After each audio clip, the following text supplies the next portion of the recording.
Well, welcome back, everybody. Apologies for the slight technical issues, which I'm afraid are well above my pay grade to try and understand. We bring you the finish of the race, where Carl Felvis wins round number 3 of the JCW Mini Cup. You missed nothing for what it's worth. Carl Felvis, Nicky Taylor, and Tom Churchhouse, who were building that story up that something might happen.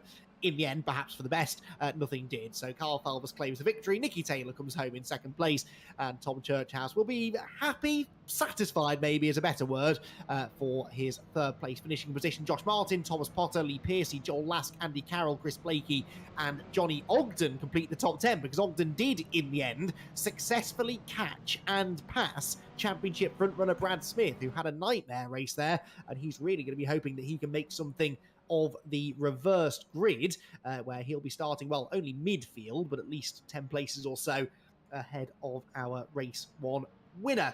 Right, it seems a shame to leave you, having only just rejoined, but we do need to take an advert break, so we will do that now, and we'll be able to hear, hopefully, for all 3 of our podium finishers in just a few moments' time.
Welcome back, everyone, to the VRRC. Race 1 is in the books here from Silverstone in the Mini JCW Cup. And we have our top 3 drivers here. We're going to continue the new VRRC tradition that was begun by Richard John Neal a week ago. And we're going to start our post-race interviews with our 3rd place finisher, which means that actually we do now finally get an opportunity, we hope, to catch up with Tom Churchhouse, who qualified on pole, ended up finishing in 3rd.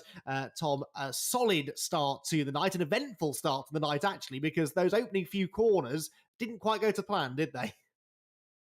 Yeah, I remember the turn right and the turn left, but the break, I think I was about 10 meters too late. I mean, just ask Jack. I mean, he'll tell you that, the turning's one thing. Braking, doing that at the right point, not that easy to do, really. So we can forgive you. What have I done here? Sorry, I was hoping you weren't concentrating. Yes, Tom, solid start to the night, though. Good to see you up on the podium. Good to see you on the pace as well. I mean, we've been surprised, not necessarily the right word, but we've been happy to see you looking quicker and quicker with every race that you do. How much practice is going on behind the scenes to make sure that's been the case? Probably not enough, to be honest. I did maybe half hour today, just before the race. So maybe I need to do a bit more than that. But yeah, the pace was fine. Just hit a bit of grass, which sent me clockwise. So I dropped off a bit. Yes, we did say that. A very easy mistake to make at that corner, though, in your defence. And I'm not going to say ask Jack, because it's a mistake that I make all the time at that corner as well. So, again, that can be forgiven. Race 2 coming up, though. Reverse grid. Always a lot of action here. We've seen that you've got the raw pace out there. How confident are you that you can sort of get your elbows out now and use some racecraft to move forward? I'll be honest, judging from turn 3, lap 1, I can definitely get my elbows out, but I'll try and do it a bit nicer this time. Hey, you're not here to make friends, Tom. You're here to try and win races. So we're watching for some aggression in the early stages. Tom, congratulations on the podium, though. Hopefully, we'll get to speak to you again a bit later on. Thanks very much. So, Tom Churchhouse, 3rd place finish. Jack Oliphant now has the opportunity to catch up with Nicky Taylor, who grabs his 2nd podium of the season. Yes, and well, Nicky Taylor, big congratulations on 2nd place. It looked like it was an opportunity for a 1st place at one point. What happened? Because the cameras were away from us when you slipped back down to 2nd.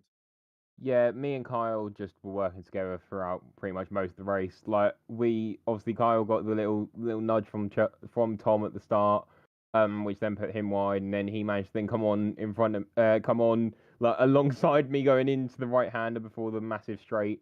So yeah, we were side by side for a bit of that, and then once we calmed down with that, we literally just pushed away together.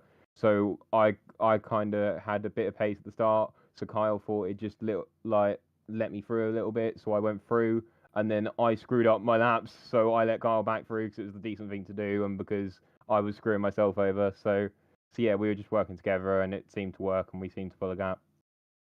Did you have a look in your rear view mirrors when the gap came down to under a second when Tom Churchhouse was hunting?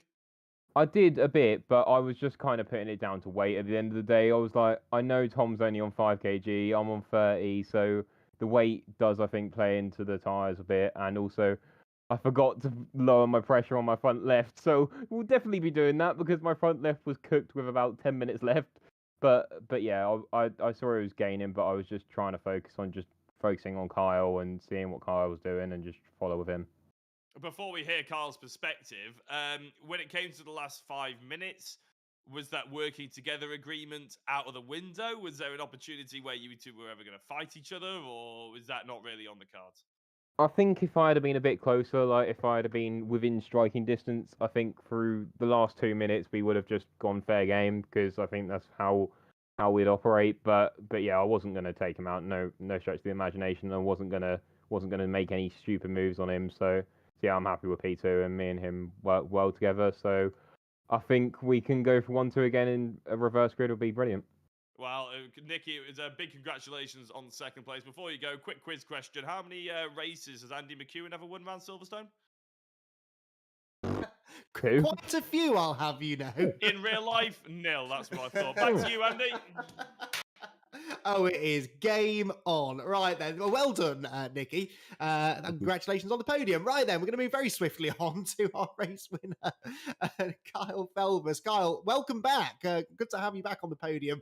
Didn't get the chance to speak to you last week. It didn't feel like a VRRC broadcast without getting to interview you at least once. Believe you were a little bit under the weather. So first of all, hope you're feeling better. And if you weren't, I'm sure that race winner's perked you right up. Yeah, definitely. I'm feeling a bit better this week. I think last week illness struck and yeah, just couldn't race anymore. So to come this week and put a win on race one is great. And much needed as well from a championship perspective. I'm intrigued about a couple of moments in that race, really. You had the lead early on, you had it briefly into the first quarter. Then, of course, you had the moment with Tom and you lost it. Then you got the lead back again. It looked at one point almost like you let Nicky back through, only to then repass him later on. Was there a bit of sort of cooperation going on there between the two of you, or were you racing for the lead pretty much throughout? Yeah, definitely. I think Nicky was behind me near the start of the race, and you never know what pace a driver has when they're behind you. So with him being my teammate, I sort of moved over, let him go, and sort of released him, let him see what pace he had, and then eventually I was still on the back of him. So I think Nicky just pulled over again, let me back past, and that's how it stayed for the rest of the race. Yeah, and of course, able to grab the victory. Really important after missing out on the points a week ago. Are you still sort of seeing yourself as a potential championship contender, though? You've obviously got the pace to be winning races, and the drop scores are there for a reason, aren't they? If you can keep the consistency that we saw in the Porsche Championship going, no reason really why you couldn't still be a contender, right? Yeah, possibly. I think, it's front-wheel drive car. I don't really like them, so... No. We're not having it. I'm not having it. Yeah, I mean, it's going to be a difficult one. I'm definitely struggling with the cars. It's not my favourite thing in the world, but if I put in some effort and actually do a bit more practice than I did, for tonight, might be able to get some consistency and might be able to get some good points, so... Yes, absolutely. Well, we'll leave you to it, Carl. Great to have a chance to chat with you again, and we'll hopefully get to speak to you again later on. Best of luck for race 2, then. Cheers, Andy. Right then. So Carl Felvers, I mean, he'll have to stop with that line at some point when he wins a front wheel drive championship. I think that's the time officially that we'll have to move him on from that, and who knows, that could still be the case in about 6 or 7 weeks' time. Right then, that is our first race done with. And Jack, it was a pretty exciting one, really, wasn't it? That and Kyle Felvers. What do you think then? I'm going to pose you the same question I just asked him. Do you think that he is potentially still going to be our champion in a month and a half's time? Oh, that is very difficult, isn't it? Having been only 3 races into the championship, it's 16 as well. Like, it's going to be difficult, that one. He has it in him. I do believe Kyle has it in him to go back to back. And although he obviously says the line over and over again, and he has done for the last 3 years he's raced with us, or however long it's been, I personally think he could win this one.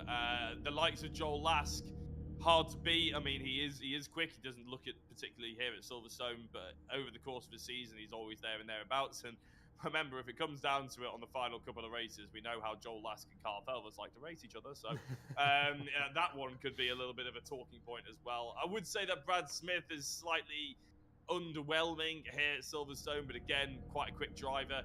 If he puts the time and the practice in for the next couple of rounds, I think that's the key issue, is who's got the time to put the practice in when we go to Mallory Park and we go to Cadwell and we go to all these places that we don't normally go to. I mean, even Silverstone International, a track that isn't overly difficult to pick up, people are struggling to really bridge that gap. That's going to be even bigger when it comes to Mallory and the rest of them.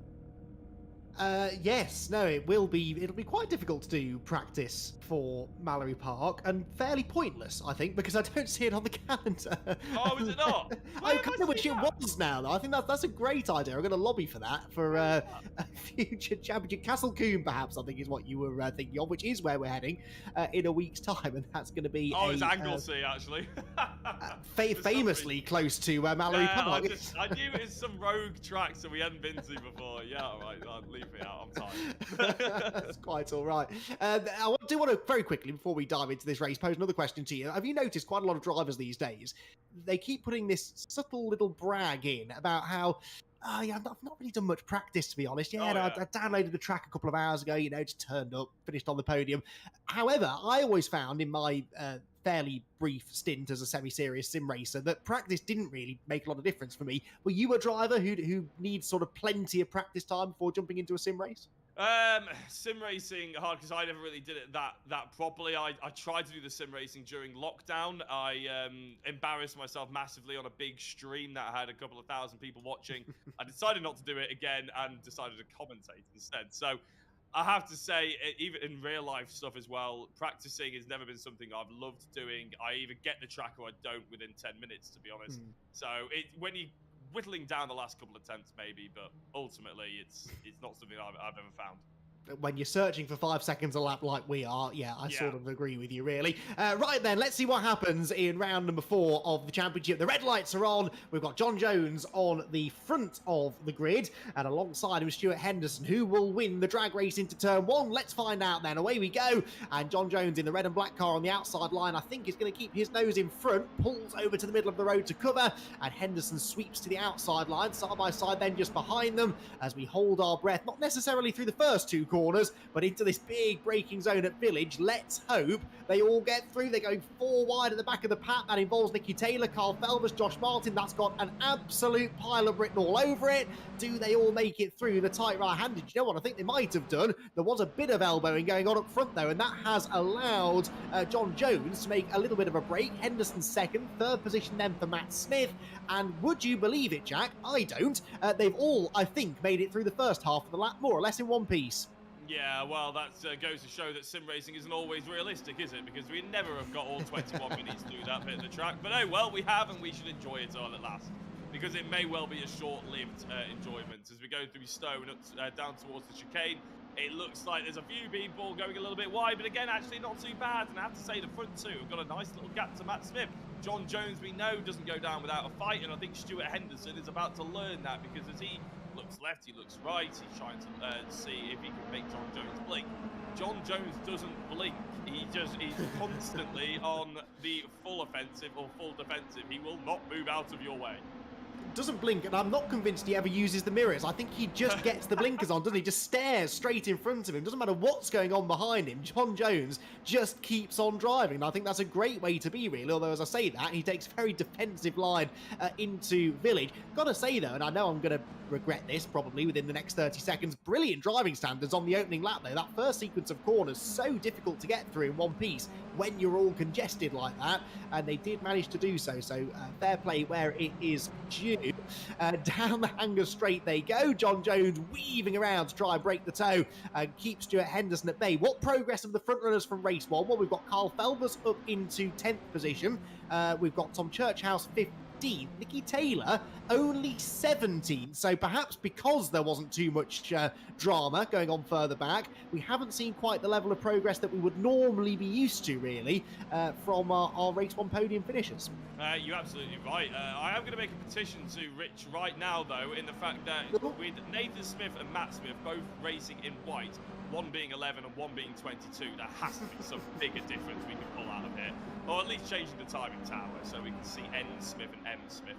Even that actually would be difficult, wouldn't it? Anyway, Joel Lask has got his way up to 5th place. That's probably the biggest improvement from one of our protagonists, shall we say, for the championship. Obviously, was championship leader going into this evening. May not well be now, obviously, with the first race having been out of the way. But if you can pick up good points around those top 5 positions, he'd be doing well, but it's whether or not he's fast enough to actually catch up to the likes of Henderson and Jones and get into the lead ahead of Smith and Smith, who we both know are very, very hardy racers. In fact, that top 4, apart from Henderson, who's a bit of an unknown source, John Jones, Nathan Smith and Matt Smith, we've already seen even today that they're difficult to get past and they don't go down without a fight. So Joel Lask, unless he's massively quicker, is going to find it difficult.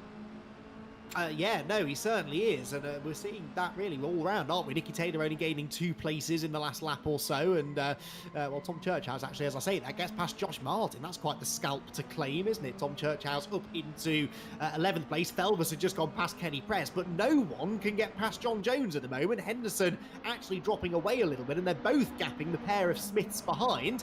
So looking good so far for John Jones. We did have a drama at the Club Chicane a lap ago for Alec Iyengar.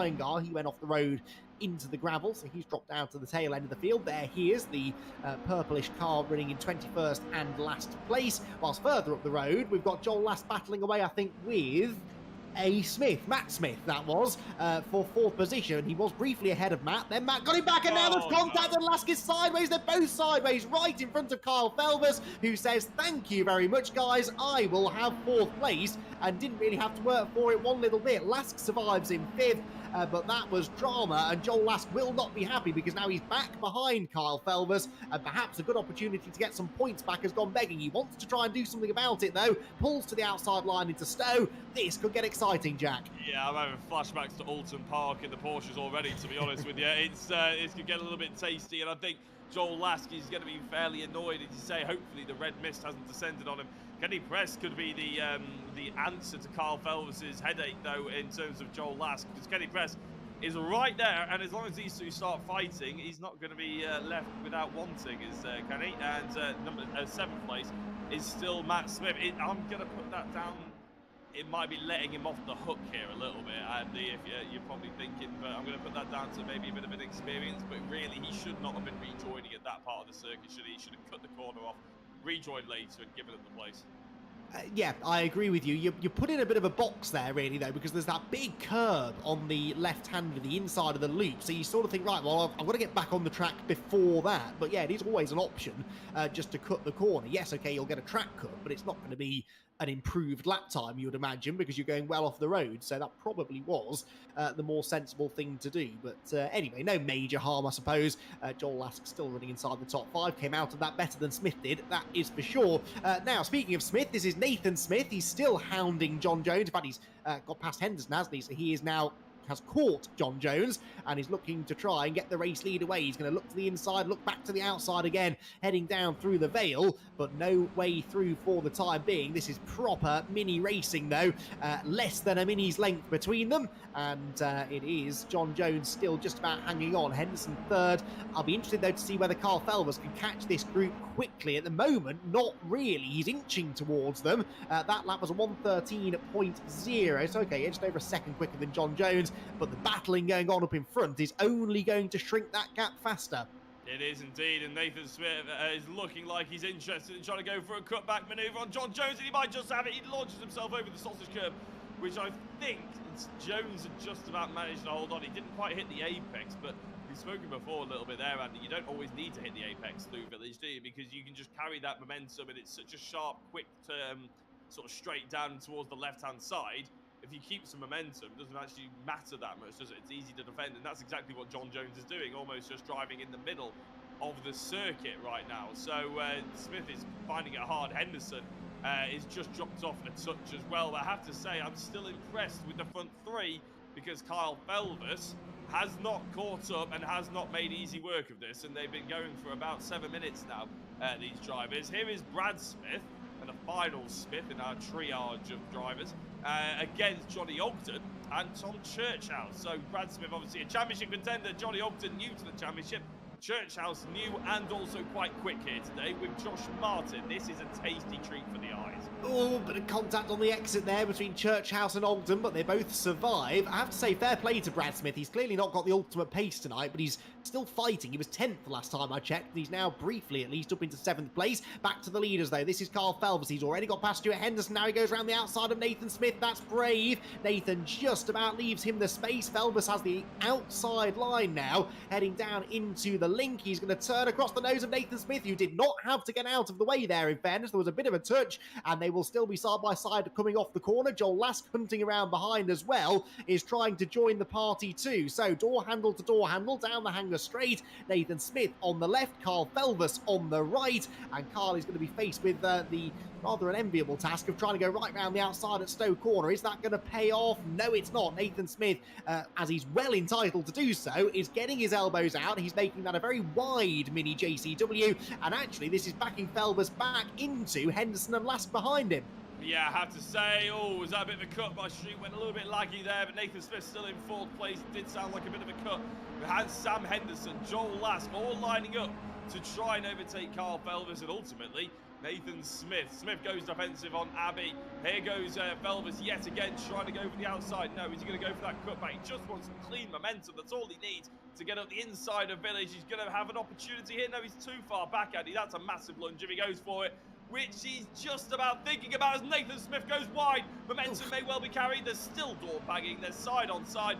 But this time, Felvers is going to have the inside as they go onto the back straight. And he boxes Nathan Smith out really cleverly, gets rid of the opportunity for a switchback manoeuvre, so Felvers into 2nd position. And now we watch for Joel Lask to try and do the same. In fact, Lask still hasn't got past Henderson. They are wheel to wheel, heading down the hanger straight. And Nathan Smith is coming back at Felvers. He's had the slipstream, he's got the inside line, and I'm sure he's going to try and outbreak our reigning VRRC champion. It doesn't quite work, and so Felvers stays in 2nd place. Terrific battling this though as they drop down the hill. Henderson arrives from the right hand side of shot from a long way off the road, and that has allowed Joel Lask to come through. Kenny Press is catching them now, and let's not forget this is all going on 1.1 second behind our race leader John Jones, who has now led the first 10 minutes of this race. Granted, Felvers, now he's cleared Nathan Smith, should be able to bridge that gap, but this has been another fine drive from John Jones. I have to say, I'm glad you didn't ask me to predict what's going to happen in this race like you sometimes do, Andy, because I would have got it horrendously wrong. Like, so badly wrong it would have been untrue. But I'm enjoying every bit of this because it's been really good driving by John Jones. Hasn't been undeserved this race lead or anything. Felvers has had to work really hard to get back through. Obviously took a little bit of advantage of Lask versus Smith, but that's okay. That's part of racing through the pack. Then he's had to fight hard against Nathan Smith, of course. And I have to say, there was a little bit of contact from both drivers initiating it. Nothing unfair, in my opinion. With Felvers going around the outside onto the back straight, he always knew there was going to be a bit of a touch. that's just how it is in racing. In front-wheel drive, you can get away with it just by planting the power, so that was all fair. And then he went for the opposite sort of move to try and get into second place, and it worked out for him. So really good, clean, high-level racing, in my opinion. And John Jones may well have more of a headache on his hands now for the next 13 minutes, but at the moment, he has driven very, very well.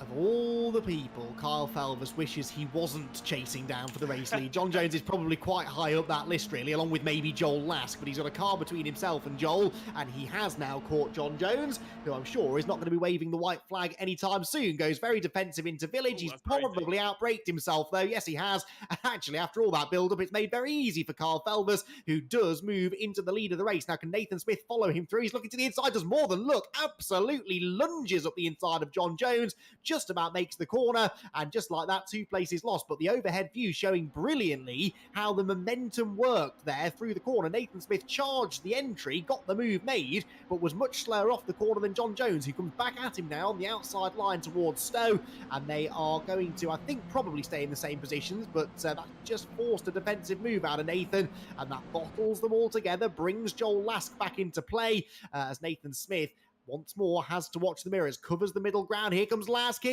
very late on the brakes, finds a gap. Brilliant move that from Joel Lask. He's into third and immediately sets about trying to take second from Nathan Smith. Yeah, he was Lask of the late breakers, wasn't he there? It was very impressive Very indeed. good. You're welcome. He's now, as you said, right on the back bumper of Nathan Smith. We've seen how hard it is to pass him from Carl Felvers' point of view, from John Jones' point of view. Now Lask is the next and latest member to try and knock him off at least one more step off the podium and knock him down into third place. John Jones, I thought, was going to have a little lunge in the rearview mirrors then, but he didn't quite have the momentum. Probably thought better of it as Lask goes through onto the back straight. Now, can he hook up the apex? Well, Nathan Smith does, actually, so it's not going to be an opportunity to get him straight off the corner, but if he can get the momentum down into Stowe, we could see a change for second place. A little bit of leaping about here, maybe a connection issue for Joel Lask, because the slipstream not quite working as strongly as we once thought, Andy.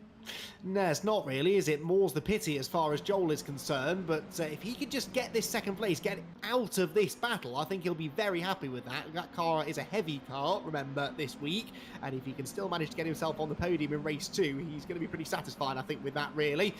Lots of curb taken there by Nathan Smith, not for the first time tonight, has to be said. Right, Nicky Taylor, remember him? He was on the podium in race 1, but a little bit like Donington Park, he's struggling to make the progress in race 2 that the likes of Carl Felvers has been able to. In fact, even Tom Churchhouse, who's up inside the top 5 now.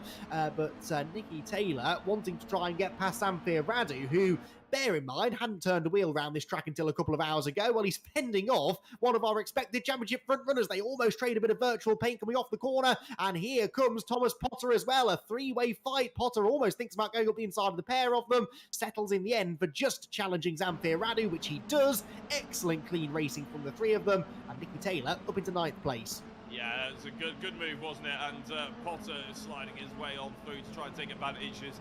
It's rather good instinctive racing as everybody seems to be following themselves off. That was Josh Martin who also followed them off the road in trying to use as much track as humanly possible. I'm not sure if it entirely was quicker. Here comes Potter, though, on Nicky Taylor. Nicky Taylor, after getting past Radu, is now going to see himself fall back down to 10th position. If only for a moment, though, as Potter goes a little bit too late, and unfortunately he's had to settle back down. He's still inside the top 10. Nicky Taylor showing experience. Potter late on the brakes, going into the club chicane. He gets it stopped, and I think he's going to have the right-hand side as well. That's an unbelievable move. If he can hold on to it through the final corner, he's going to. That was outrageous. Fantastic stuff from Thomas Potter. He's just put the moves on Nicky Taylor, and that was one of the best moves of the night. So Thomas Potter up into 9th position. Then Taylor won't like that, and he's going to try and get the place back, I am sure. This is, with the greatest of respect, not the group of drivers that Nicky Taylor wanted to be racing with in this one. And the frustration perhaps starting to show. no, what a lunge from Nicky. I think Potter was perhaps a bit too early on the brakes. Taylor almost forced into the move, and he manages to go through, but then has to defend, dropping down into the link, and Thomas Potter tries to tough it out around the outside line. That was never likely to work, and so in the end he settles back in line again. But Thomas Potter, 12 years of age, and a real star of the future based on what we're seeing here. I know he's only in 10th position, but he had a really strong run in race 1, and he certainly does not lack in commitment. Again, peaks to the inside up at Stowe Corner. What I like, Jack, is he's not going for silly moves. He's making measured moves. If he thinks the move is on, he'll go for it. But times like then into Stowe Corner, he looked to the inside, applied the pressure, but didn't do anything silly. That is seriously impressive. Yeah, they're not silly, but he is going for every move, isn't he? If he looks at it and he thinks that's on, he will go for it regardless of what the situation is. If it's, you know, not obviously, as we said, not silly though, which is very, very impressive. He's being very efficient, very determined right now, which is a sign of a driver who's got good race instincts, and obviously he's got some pace to back it up, which will only get better and better. Here is Joel Lask. He's got past Nathan Smith. He's into second place. He's got a big old gap though to find. He has to work between himself and Carl Felvers. We talked before, Carl Felvers has to worry about anything.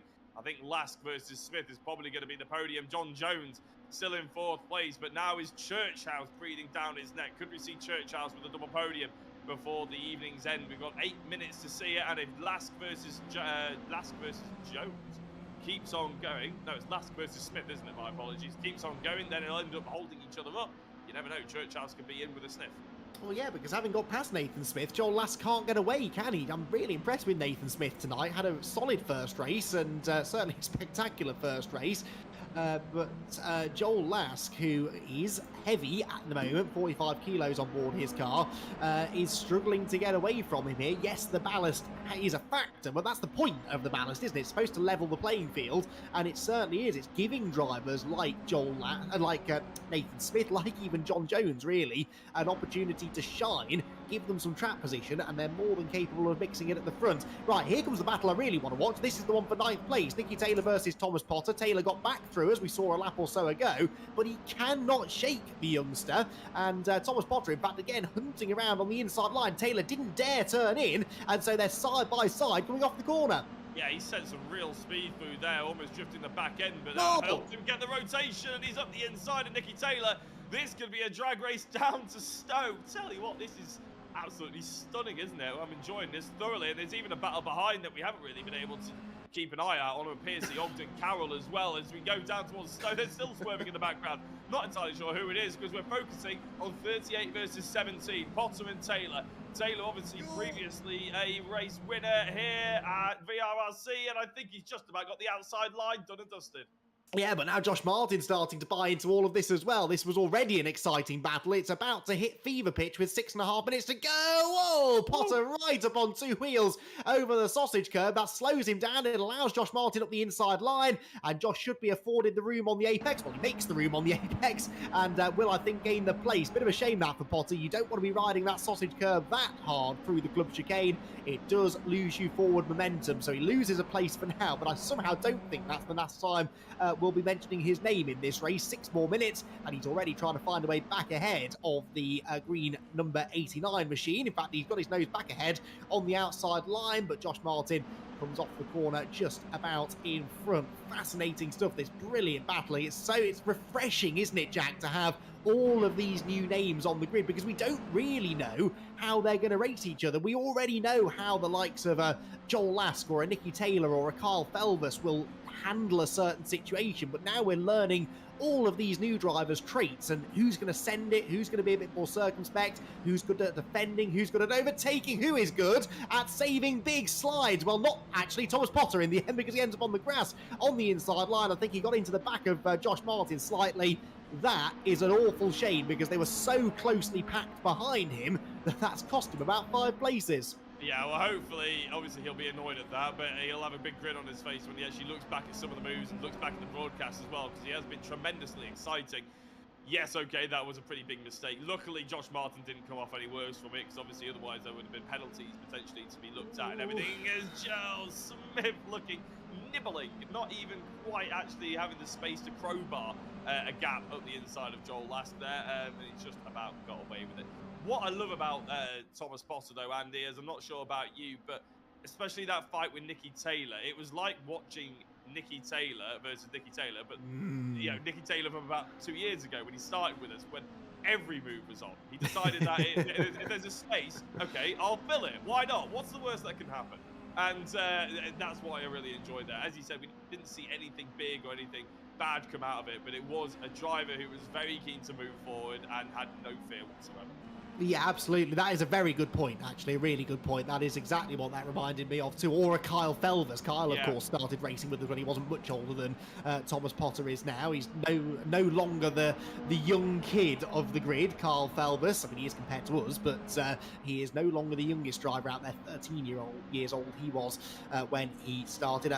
Practically a pensioner compared to Thomas Potter, who we are very, very happy to have on board. Sam Beerad, who's been good entertainment value tonight as well, hasn't he? It's been a very entertaining night in general, really. The Silverstone International Circuit bringing out the best in our mini drivers, and Joel Lask is hoping that it will bring a second place finish for him in this second race of the evening. He's still fending off Nathan Smith and actually has built a small cushion, but in mini racing terms, a pretty handy lead as they head down the Hanger Straight with 3¼ minutes to go. Yeah, I think he'll be pretty happy with this one. As in the background there is that John Jones is clinging on to a 5th place. It is only clinging on, isn't it, though, as they go down towards Stowe against Brad Smith, a driver that has actually wiggled his way up the order quite successfully, actually, after having not really been in the talking or in the picture much at all in race 1. Just seemed to have found his way in race 2, found his feet a little bit, able to move through, and is actually, if he does get that 5th position, not a bad end to the night for his championship. No, not at all, and he's just managed to move ahead of John Jones into that 5th place. So yeah, Brad Smith, sorry, second in the championship, 2 second-place finishes a week ago, and not quite going to reach those highs here at Silverstone, but you know, it's not a bad points haul. He'll lose some ballast now for Castle Combe, and I think that is going to be more than enough to keep a bit of a smile anyway on his face. Oh, Joel Lask nearly had the smile wiped off his face there as Nathan Smith came charging in from behind, but stays where he is for the time being. Out onto the Hanger Straight we go, and Joel Lask in 2nd place. Now, hang on. Carl Felvers is showing as non-finished, and he's not on track. Has Carl Felvers disconnected from the race lead? I think, Jack, that this is now the battle for the race lead, and I think Nathan Smith knows it. He's up the inside line, and he sees a chance to steal a race win. Yeah, Carl Felvers, he's actually just dropped down the order. He's in 18th place or something like that. It's Joel Lask right off the circuit. I don't know what's happened to them, but it's not a timing glitch, ladies and gentlemen. This is the battle for the race lead. There is Kyle Felvers. He's in the pits. I don't know whether he accidentally hit the wrong button, but we'll focus on this one for the next 90 seconds. Well, it looks like Nathan Smith, Joel Lask, and Tom Clubhouse. Church House even. I'm getting it all wrong as they go through Club. I'm sorry. It's a race bleed.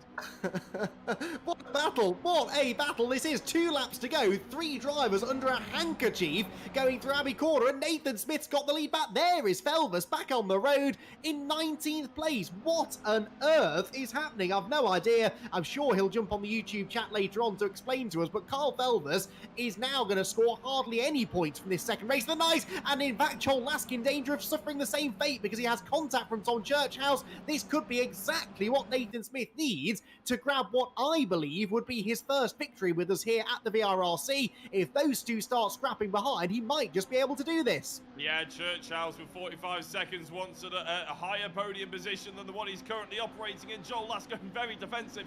Churchhouse is going to have to go around the long way around Stowe, locking up on the rear right. Nothing wrong there. Nothing wrong with the move, Andy. He's gone and done it. Oh.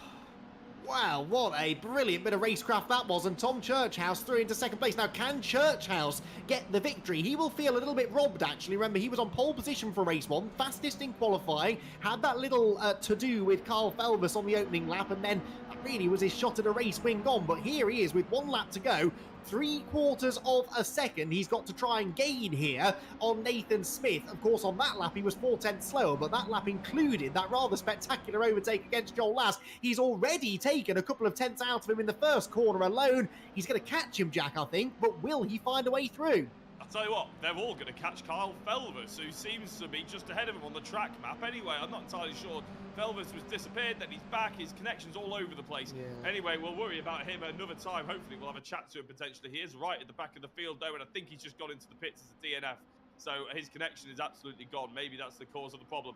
Anyway, Church House, half a second to Nathan Smith. Nathan Smith, who has fought so hard to be in the position he is in. He probably only thought that maybe a podium was on the cards, let alone a race win. It's going to be absolutely stunning. He's going to love it in the commentary box. I can't wait to have a chat with him as long as he doesn't chuck it off in the next 3 corners, Andy. This is going to be one that he'll remember for a while. Oh, well, one will remember for a while. What a race this has been. Nathan Smith off the final corner. He is going to do it. Out of club he goes.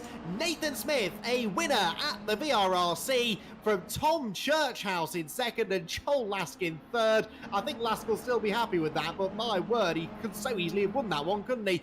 Then it is Brad Smith fourth. That was an under-the-radar fourth position for Brad Smith, but valuable championship points scored. John Jones in the top 5 ahead of Kenny Press, Nicky Taylor, Josh Martin, Andy Carroll and Lee Piercy. I'll tell you what, Jack, what you said earlier on is absolutely correct. You never, in a month of Sundays, would have predicted that top 10, would you, at the beginning of what was a frenetic 4th round of the championship. It looks as though Carl Felvers, unfortunately, has succumbed to some connection issues, and that is, unfortunately, the end of his...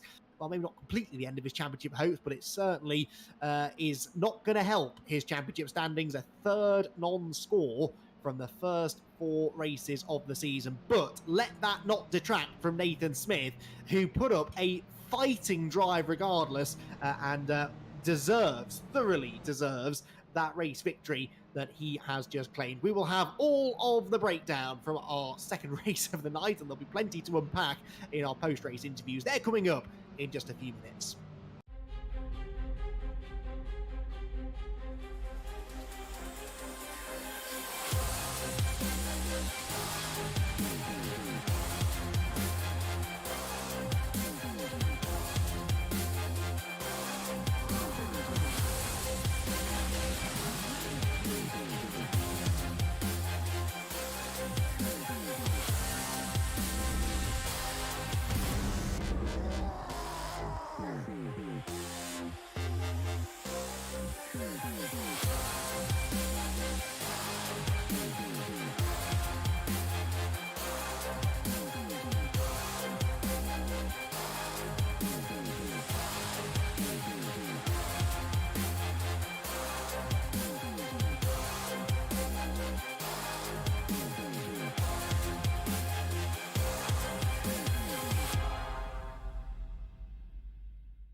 Welcome back, everyone. A spectacular, exciting, perplexing second race of the night here from Silverstone has just been completed, and we are joined by our 3, I would imagine, fairly worn out podium finishers after what was a ding-dong battle for the victory there over the final few minutes. It looked like being more of a fight for second place until connection issues befell our race leader, Carl Felvers, and it all meant that we got a new race winner here at the VRRC. But we're going to be speaking to him in a few minutes' time. We're going to start with our 3rd place finisher, though, and that was Joel Lask. Joel, congratulations, back on the podium again. A heavier car than you had a week ago. I'm sure that held you back a little bit tonight, but all in all, I think you've got to be pretty satisfied with the points scored.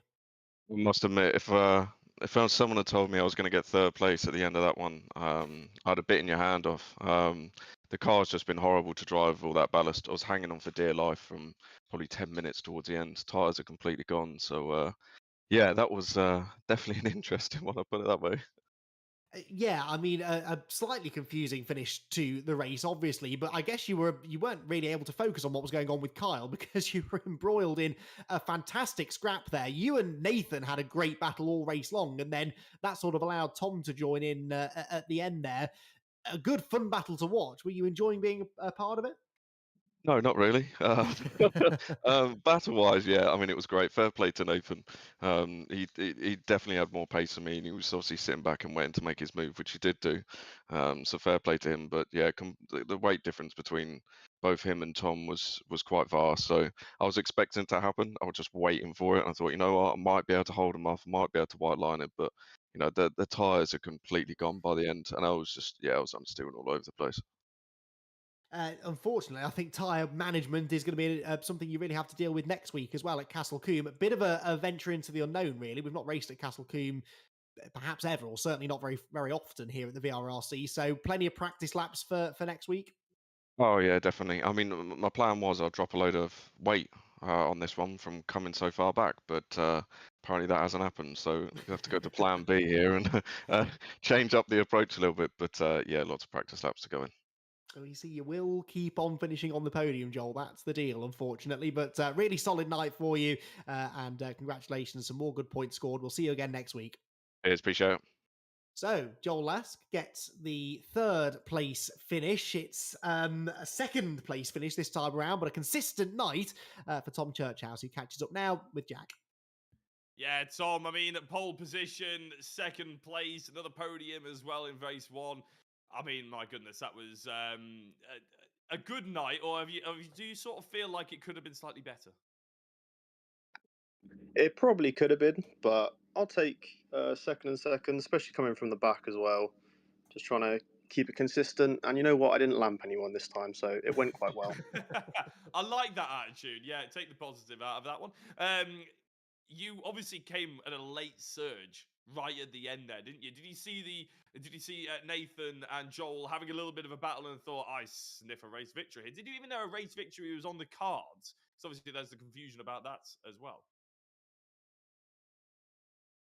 It was them battling that let me catch up.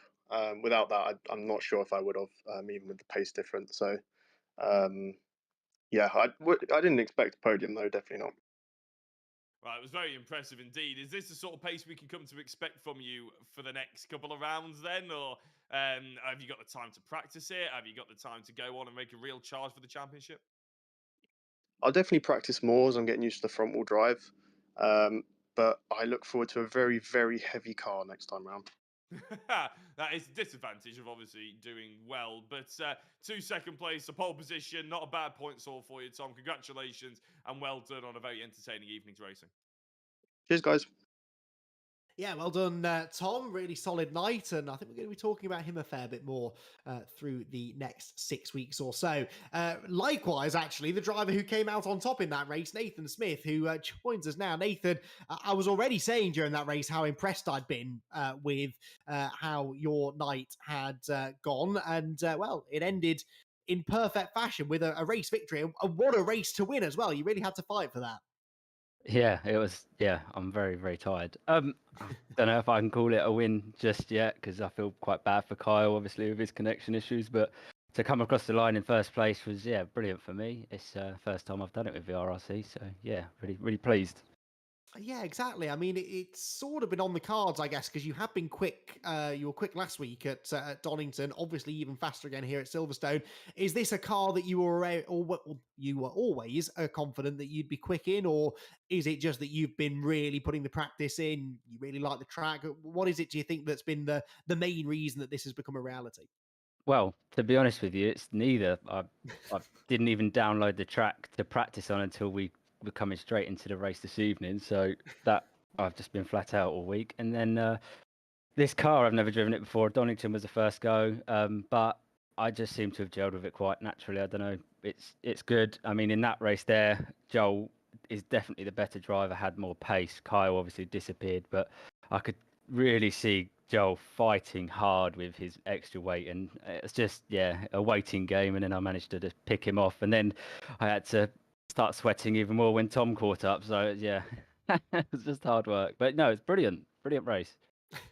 I'm beginning to wonder if anyone put any practice in before tonight. Everyone's been saying that that they left it all to the last minute, but either way, it worked out clearly for you, Nathan. On to Castle Combe now next week, and of course, having got that first victory, the pressure's sort of on now to get another one, isn't it? You don't want to be a one-hit wonder. I'm sure you've got the ability to win more races. Might this maybe convince you to run a few more practice laps before next week? Definitely, yeah. And I do quite like Castle Combe as well. So yeah, I'm going to get as much practice in as I can, because if I finish tonight the way I did, then yeah, hopefully the next meeting could potentially bring another podium. That'd be nice. Absolutely, and who knows, maybe more race wins on the horizon as well. Nathan, huge congratulations from us all. Always nice to see a new winner, and for someone to do it in such spectacular fashion is particularly exciting, and that was a win. I mean, I know it's unfortunate what happened to Kyle there, but a win is a win. These things happen, unfortunately, in sim racing, and you should absolutely be proud of what you've achieved. So congratulations, and we'll see you again next week. Nice one. Thank you. Bye-bye. Well, well, I don't really know what to say after that, Jack. That was pretty crazy. What we ought to do, though, I think, is give the Felvers family something to smile about, because I really do feel for Kyle after that. I mean, that is the sim racing equivalent of a car's engine blowing on the final lap, isn't it? There's nothing he could do, completely out of his hands. He did nothing wrong whatsoever, and unfortunately robbed of a race victory, but will not go home prizeless tonight. Yeah, absolutely. Driver of the round. I mean, it's hard to look past him, isn't it, really? The point was made on the YouTube chat, and quite often there's a rally for Kyle to get the driver of the round on the YouTube chat. This time we're actually listening to them because they are right. And I think two P1s, sometimes when you have two race victories, they can be fairly dull, so we look past them. But actually, his performance in the second race was very, very impressive. His performance in the first race as well, obviously driving well with Nicky, was quite a mature response to, obviously they could have fought and they could have battled each other and lost a race to Tom Churchhouse. But then the second race, it was very exciting to watch him carve through those top five. I'm sure he did a brilliant job before we saw him. So yeah, fully deserved a driver of the round in my opinion. Yeah, 100% agree. So congratulations, Carl. Sorry it's not a race win, but don't let your head drop too much, because that was a fabulous drive across the two races tonight. Right, I need to go and have a lie down. Before I do that, let's remind ourselves of what we'll be doing in a week's time. We'll be mini racing once more, and we will be racing at Castle Combe. Rich perhaps can tell us, have we had a championship race at Castle Combe before? Well, of course we did, back in the Civic Cup days, yes, but certainly not a circuit that we've ventured to all that often. But we're going to put that right next week with our third round of the Mini JCW Racing League, to give it its full title, where it won't be anything like that commentary team, I'm afraid, next week. But we will have, I believe, Jack and Richard on comms for that one. I have been Andy McEwen, though. Jack has been Jack Oliphant, and we have been very happy to join you to talk through all of the action tonight. We will all be back at some point in the future to do it all over again. Until then, though, thanks for watching, and it's good night from us.